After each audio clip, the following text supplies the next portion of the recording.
the Ka-Bar USMC classic Ka-Bar knife. Probably one of the knives that has been sold more than any other knife on the planet, mostly because of the military contract that it had for many years when it was created. If you haven't yet, hit the subscribe button just so you're gonna help me build this channel so I can get more gear and knives to views and use. Comment, let me know what you've done with your Ka-Bars. Also, let me know what version of this you've got, because there are many versions we'll talk about. So this Ka-Bar, I picked this thing up about three fire seasons ago, I believe. I needed a replacement for my very large and obnoxious, I'll move this, black on black doesn't work too well, my large and obnoxious Ka-Bar heavy large Bowie, which is discontinued. I don't see why, because this is such an awesome knife. I love this thing and I've gotten so much great use out of it, but it's a little too big for most tasks. When I go to British Columbia, where they have lots of grizzlies, they have enough grizzlies, I tend to still bring this and wear this on my hip on the fire line, just because, you know, at least I'll be able to have a little bit of a fight with this claw. It's not going to get me far with the grizz, but makes me feel better. But for non-grizzly possessing places, snap that so I don't. For everywheres where I don't need to worry about grizzlies, I figured this would be an adequate step up / down, depending on how you look at it. So this is the USMC Ka-Bar 1211. It's actually the 1214. These particular ones all have 1211 on the stamp. If you look at Blade Depot, they have got a very nice article on there about the history of Ka-Bar.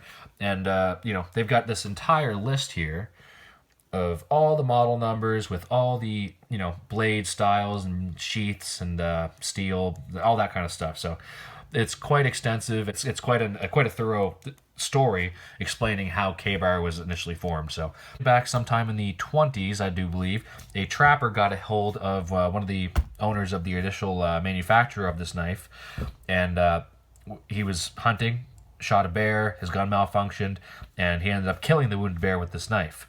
The letter wasn't super legible, and all they could really get out of it was Ka-Bar. So Ka-Bar ended up being the name of the company. And this was produced by multiple companies and multiple manufacturers out of New York during that 1941-42 period when this was first put into mass production for the military.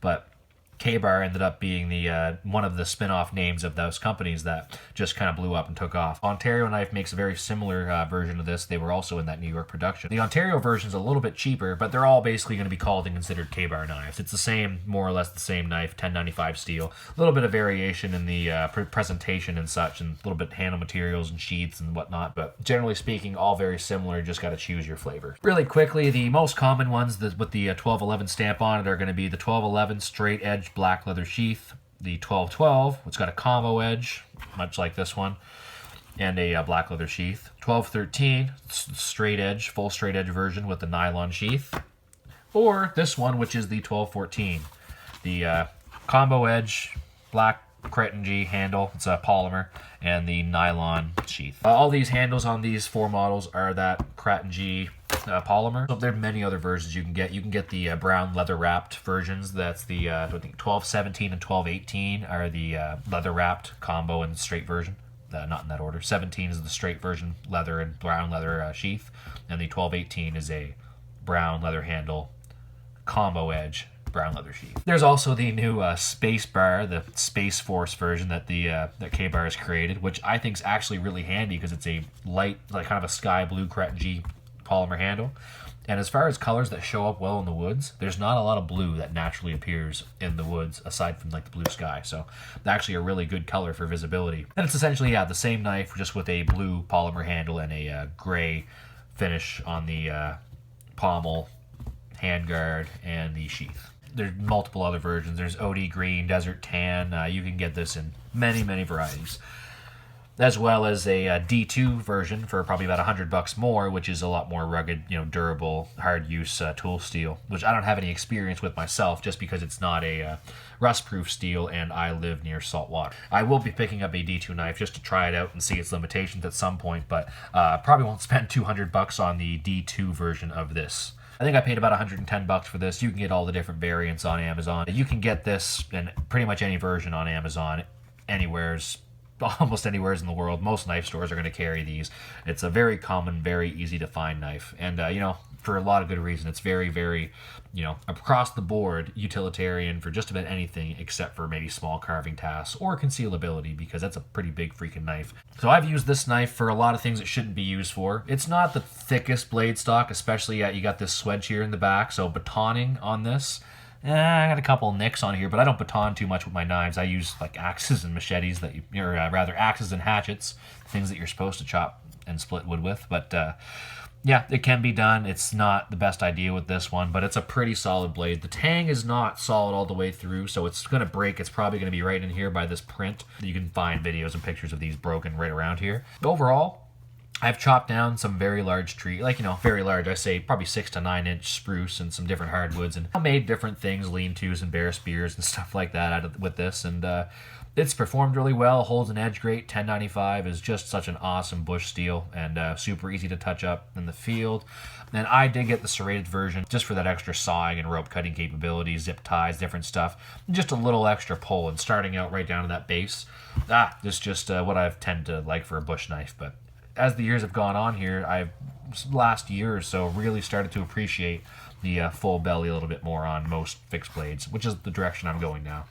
So I've certainly used this knife, and I've definitely abused it. You can see the handguard here is pretty bent. They're in different directions on each side, but that is most definitely from throwing it at trees. I'd like to say that was for something a little more practical, but nah, I get bored, and this knife throw is pretty decent. Every now and then I miss and I hit those, and I'm not the best knife thrower in the world, believe me that.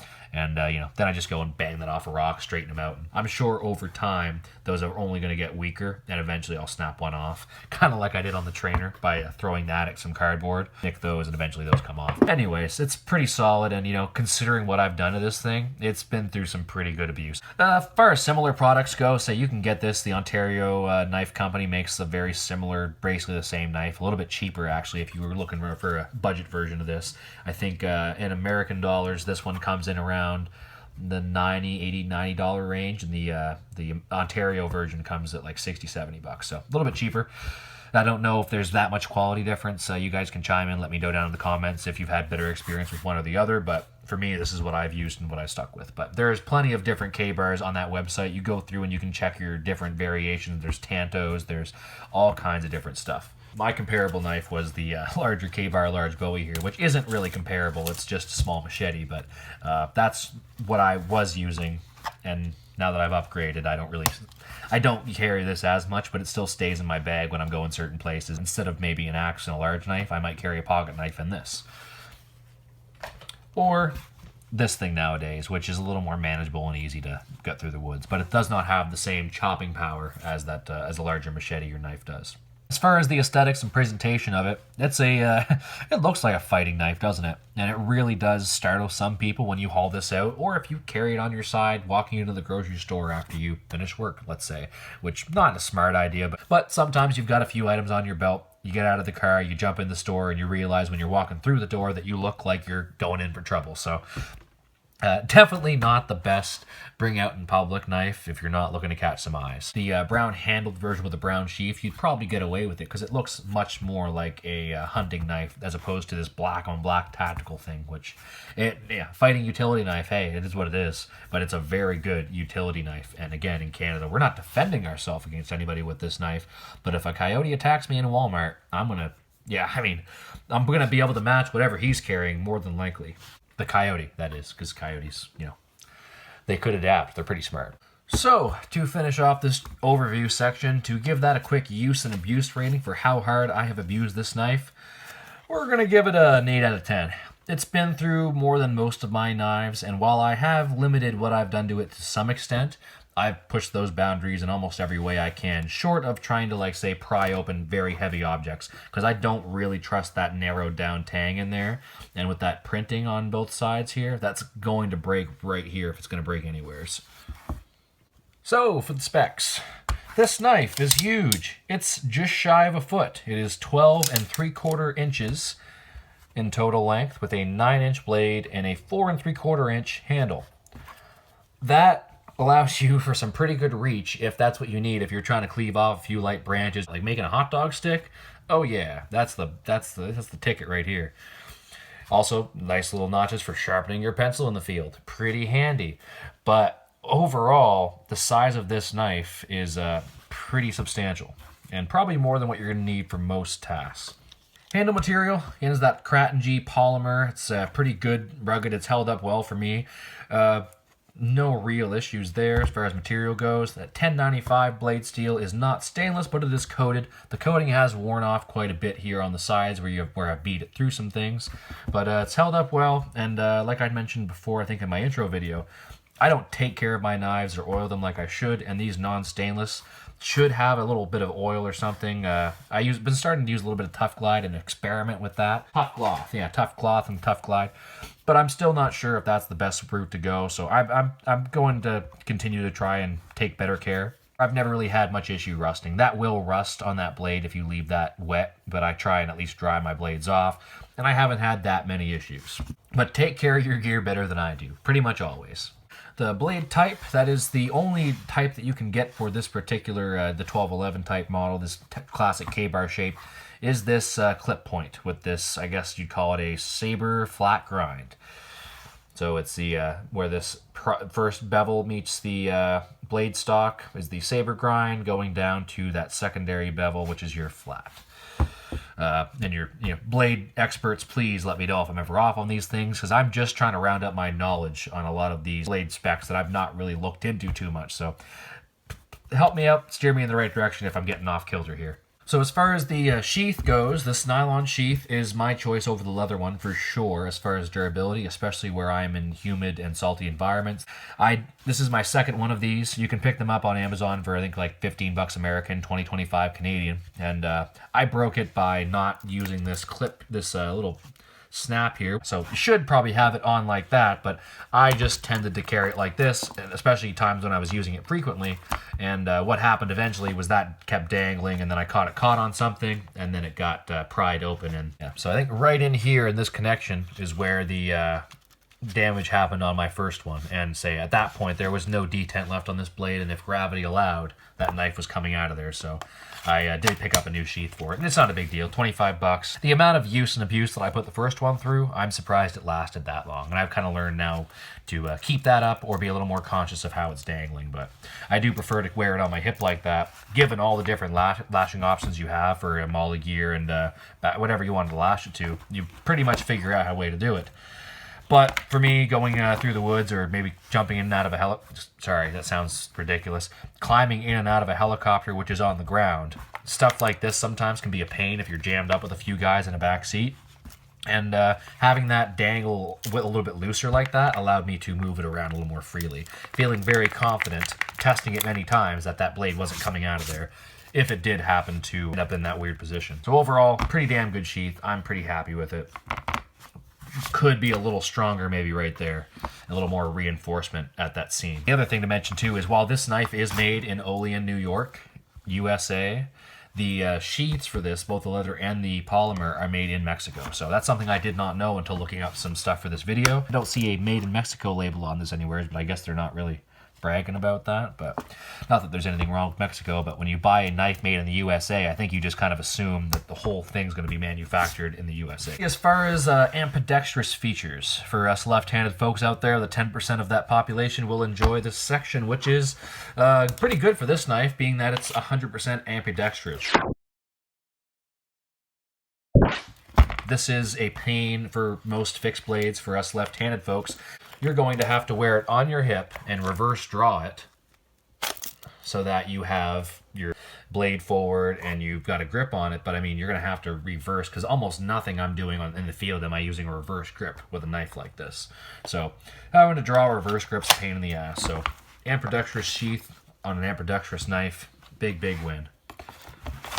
So on that, is this a Southpaw approved knife? Absolutely, yes it is. Great ambidextrous knife for anyone who left-handed who needs a good knife. So the function. First off, how does it carry? Well, like I kind of touched on, it's a little bit big, but with the sheath on the hip in that dangler fashion, it's really not that bad, and it does move around with you quite a bit. Although that large hard piece of plastic is a solid piece of nylon, I guess, and it's it's not moving too much, and especially with the knife in there, you wouldn't want it to flex. So you're going to have to deal with an almost foot of a rigid piece of plastic hanging off your hip. That's not going to be for everybody, and there's places where I certainly do not want that. You can also lash that on your back or across you. You could do it scout carry, I'm sure. It carries pretty decent for the size of it. I mean, it could be better. But I mean, you're not carrying this with the thought of really ease of carry. I mean, you're going in for some kind of a hard use task, I would assume. But military carried this for many years, and they seem to get by. If that many military members got through harder times than we'll ever experience with this knife, I feel like carrying it can be done, and I've done it plenty of times. So the carry is meh. As far as deployment from the sheath, I believe it's designed so that the snap is loose enough that in a crisis situation, I probably won't be able to reef on it hard enough in the camera frame here, but in an emergency self-defense situation, coyote attack, we'll say, you should be able to pull this knife out. Yeah.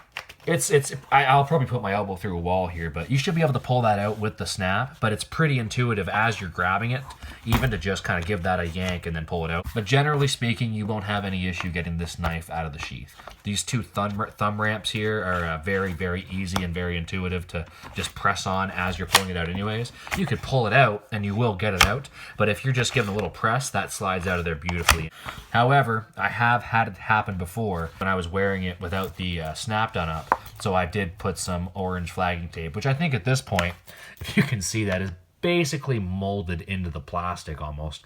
I'm sure if I cut that off, you'd see a very different color underneath the on the polymer handle, but that's just there in case I do drop it in the woods. Black things don't always show up well in the woods, and I tend to like black on black for some dumb reason. So cutting performance, it does cut beautifully on most things. I mean, this blade has enough weight and enough length to it that you're going to be able to slice through anything. And as far as limbing small trees and branches and that kind of stuff, like I've done plenty of that with this, and serrations work pretty well for the thicker parts you can't get through if you need to do a little bit of sawing.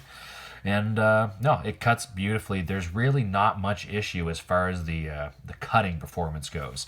If you get into performance baton-wise or maybe like fine tip work, this clip point's not the best for doing fine woodwork anyways. And again, for batoning, that swedge is just bringing that a little too thin. And it's done for a reason. That was originally sharpened on the upside as well, so that if you did have that little opportunity to do a back slice on somebody, you had a bladed edge there, or an edged blade rather. So most modern K-bars do not have that. I'm quite sure. There may be a model that does, and it wouldn't be too hard to sharpen that swedge up, but I'm not using this as a combat knife, so it would just be more likely to hurt me. The edge holds up very good in the woods. I'm very impressed with 1095 steel. Held an edge way longer than I could ever expect something like that to, especially for someone who had cheap budget knives before that. From something like this cheap-ass Gerber, I say cheap-ass, it's actually, I think it was $60 or something for not that great of a knife, but you know, to go from something like this with, I don't even know what steel's on this, but it's not the worst thing in the world. This old K-bar heavy large Bowie I've got here, I've only ever sharpened this up once or twice. You know, I used it for at least 3 years on different wildfire exports and such, where I had chopped down full-size spruce and built little lean-tos and stuff like that. And I'd chop down trees as if I would with a small hatchet, and I couldn't believe it. The edge on this was phenomenal. This is a 1085, but it's more or less the same steel as 1095. Very microscopic difference, I believe, but there's not a lot of information on the internet about them, so I'm assuming it's a very small difference. If anyone knows different, please hit the comment down below there and let me know, because I'd appreciate knowing the difference, if there is anything worth knowing. So the edge on the K-bar 1211, 1214, I guess, is been basically the same. It's going to get dull on you eventually because it's a very tough but not the hardest steel in the world. For that reason, it also sharpens up quite easily because it isn't the hardest, so you are going to be able to get a field edge without too much work on that. And on a set of stones, it's really quite an easy blade to glide along smoothly. There's not a lot of change in the bevel, whereas I'm finding really quickly, not only is the S30V harder to sharpen, the Spyderco leaf-shaped blade here has got a little bit of an interesting curvature to it. It's very, very simple flat ground blade, and it's not that hard to sharpen geometry-wise, but I mean, it's certainly not as smooth of a transition across the edge as this K-bar is. ergonomically, this is a freaking great knife in the hand. It feels awesome. I've got like a large medium to a small large kind of, sorry, that's very confusing. The upper side of medium or the lower side of a large size hand. I can fit into a medium glove, but it's not, it looks like I'm in spandex. So for me, I mean, you could have a larger hand, a decently larger hand than this, and still have no problem getting a full grip. You can choke back on it to get a little more distance on your chops.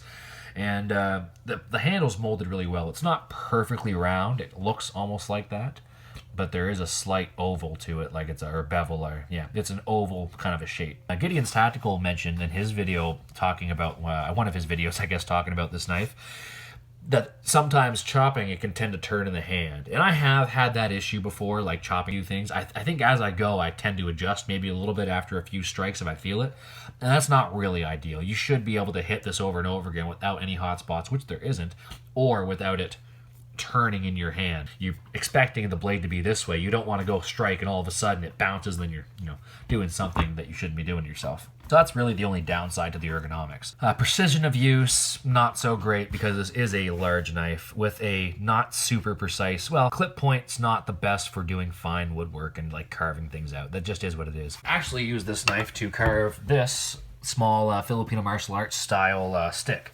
There's nothing fancy about this. There were some times where it took some bigger chunks, and this is a little bit thinner diameter than what I planned, but this is a little piece of red oak, fairly hard, dense hardwood wood, so hardwood wood. So this can be used for this kind of thing, but it's not the best. With the weight of it, you do got to be careful. If you dig in and bite with this, you might take a big chunk out and ruin whatever you're working on. Maintenance, cleaning, disassembly, nothing to disassemble. The sheath, every now and then I got to dump it out and shake some dirt out of it, because it will collect in the bottom. And I know I've never gotten to the point where the knife wouldn't fit in the sheath, but you maybe could get there. Overall, I mean, cleaning this knife, I don't do too good of a job cleaning it, because this is a very rugged work knife in my mind. But you could probably do some work to clean out the handles, but again, that's just purely aesthetic and to me kind of pointless. I don't think there's anything wrong with a knife looking like it's been used, because it looks, well, you're more likely to use it instead of baby it. And for me, I'm still to the point where the Manix 2 is getting babied. It's got a few, it's got a decent amount of scratches right now. Some of those could be buffed out, but it's as this gets more worn down, I'll feel much more comfortable beating the crap out of it. But for now, it's just hard to, that satin finish when I first got it was beautiful. That edge that Spyderco puts on their knife was amazing, but this is not a Spyderco review. Toughness and reliability in the field. If you're using this for knife tasks, or what the military designed it for, which was a utility tool, I mean, the purpose of this was build a camp, set up your shelter, and then if you have to defend yourself with it, you're good to go. The pommel is kind of like, I think it's a tent stake pommel more than it's a fighting pommel, but that's a nice non-lethal option, as well as a nice hammer for anything in the field. Generally speaking, the only thing you do to break this is something like batoning or chopping off huge branches or trying to pry with it, which you would certainly break right around here, I'm sure. And you can see there's lots of pictures of that. So it's overall, though, I mean, rugged. Great piece of gear for using and abusing to a decent extent in the woods. Defensive capabilities. Unless somebody is carrying a sword or you're running to Lynn Thompson on the street with a couple of espadas or something, I mean, you're going to have the reach advantage on whatever you're going against. The Grizzly is still going to give you some trouble, just so you know. Sorry to ruin your hopes and dreams. Ruins mine all the time. Black Bear, though, it depends how aggressive he is. The other nice thing about this as a self-defense knife is you can very easily get these trainers. I think this is a Cold Steel, if I'm not mistaken. Yep, this is a Cold Steel trainer. Training knife, wear, eye protection. Yeah, okay, yeah. Which is a good idea. But this is essentially the same exact knife. It's modeled after that K-bar knife because that is the most common, utility fighting knife around this size that you will ever find in the world, no matter who it's made by. And for me, like the first year of going through these Filipino martial arts drills, I was strictly using these kind of trainers just to get the motions down, because often as you're learning the relationship between your left and right hand, you accidentally cut yourself with these trainers. So after a year or so, I've gotten more comfortable to where I can play around with these, obviously not in this small space. And generally speaking, you shouldn't really do that stuff with bladed weapons, especially ones this sharp, because if you nick something by accident, just not paying attention, that's not going to be great, especially if it's not going to be great. So don't do what I do. I kind of do some dumb shit. But so defensive tool, I mean, a pretty darn good one, but certainly bigger than most people are going to want to carry or need. And carrying something this size, you do come off like you are looking for trouble. So would I bring this knife into the supposed apocalypse? Something I like to play around with because hypothetics are fun. And it's very unlikely, but hey, it's something that does happen to the odd country every now and then where they end up in a bug out or apocalyptic type situation, at least on that smaller scale. And you may want to be ready and know what gear you'd bring. And that's so low percentage. It'd be like, getting attacked by a bear or coyote in the woods. It's just not that likely. But hey, it's fun to talk about. And I know a lot of channels don't like discussing this type of thing for decent reason. But just with the disclaimer of, I am not an expert, let's talk about it. As an apocalypse knife, this is a pretty damn good choice in my opinion, so long as you weren't trying to conceal this knife. If you were trying to pass as a regular person through checkpoints or such, I'm going to ask you some questions if you're carrying this around. You're not going to be able to conceal this on your person very easily. And in those bug out situations, that's an issue. In every other aspect, I could see this pretty much meeting that criteria, except maybe a little bit thicker blade stock all the way through without that swedge, just so you could get a little more utility out of it for firewood and that kind of thing if you ended up in a long-term survival situation with limited tools. Sound reasonable? Let me know if that's crazy, or if you want me to stop talking about all that kind of crazy stuff like self-defense and apocalypse knives. Well, hey, I'm probably not going to stop talking about it, but let me know if you think I'm stupid for doing so.